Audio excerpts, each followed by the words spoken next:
Interested in investing in Stashaway? Then this is the video for you.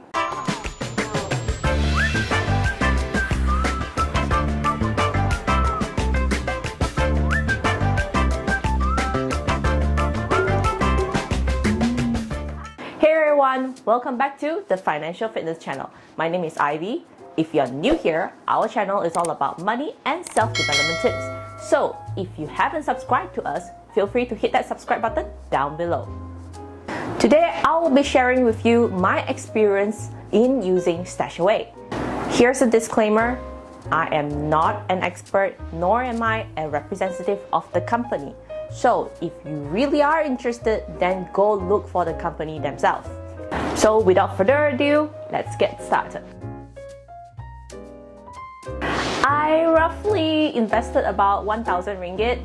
That's usually my standard amount. But minimum is actually only 100 ringgit. If you want to or you can invest more, then feel free to do so. But you take care of your own risk, okay? It depends on what you compare with, of course.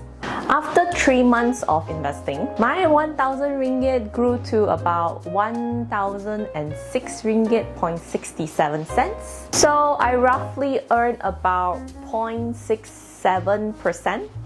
So if you really want to compare and you compare this with a bank savings account, I guess it's a little bit slightly better return. But personally, I didn't really have any high expectations because I know this is not a guaranteed investment. It's actually my first time using this platform and I'm a beginner myself. I find the beginner's guide to be very helpful. Once I downloaded the app, the step-to-step process was seriously very easy to understand.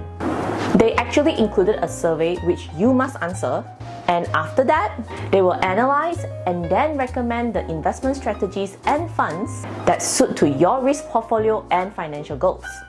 They also provided a very extensive FAQ site, which you pretty much can find most of your answers there at the Stashaway website. Like for example, if your goal is to save for a vacation in 8 months, they will list down a bundle of investments which the app will recommend putting it in. Of course, if you really want to make it riskier or more conservative, you can also request them to help alter it for you. I know exactly how you feel. Okay, I had the same thought too because robo investing is actually still quite new in Malaysia. I think only about a handful of people in Malaysia knows about it. So before I went and tried it, I did a lot of research and I found that Stashaway is actually officially recognized by Malaysian Securities Commission. Then only I decided to give it a trial run. So after trying it for 3 months, the customer service WhatsApp feature have been really helpful and professional. Even when I decided to withdraw, they immediately credited my money back into my account within 3 to 4 working days. So I can quite confidently say that this is legit. But in my own personal experience, if you are going to venture into any unfamiliar investments, then only invest in an amount where you're comfortable with. And you must also prepare yourself to expect a total loss from your investment. So don't over-invest. So as I've previously mentioned, after 3 months of investing, I only gained about 0.67% after deduction of the management fees, of course. Maybe if you're doing a more long-term investment, you may see a better growth, but I personally find it a bit slow. I'm actually a moderate experienced investor, so I invest in shares quite often. I'm actually quite used to experiencing the high risk, high return kind of environment. On top of that, I personally have my own personal preference and opinion when it comes to the shares that I want to invest in. I love the thrill of investing. So for me, Stashaway may not be my go-to investment. It depends. For me, I don't think I'll be using this platform anytime soon. But But if you're a beginner investor and you don't know much about investing, robo-advisor is actually a very similar solution to unit trusts, where you have other professionals to help you manage your fund instead.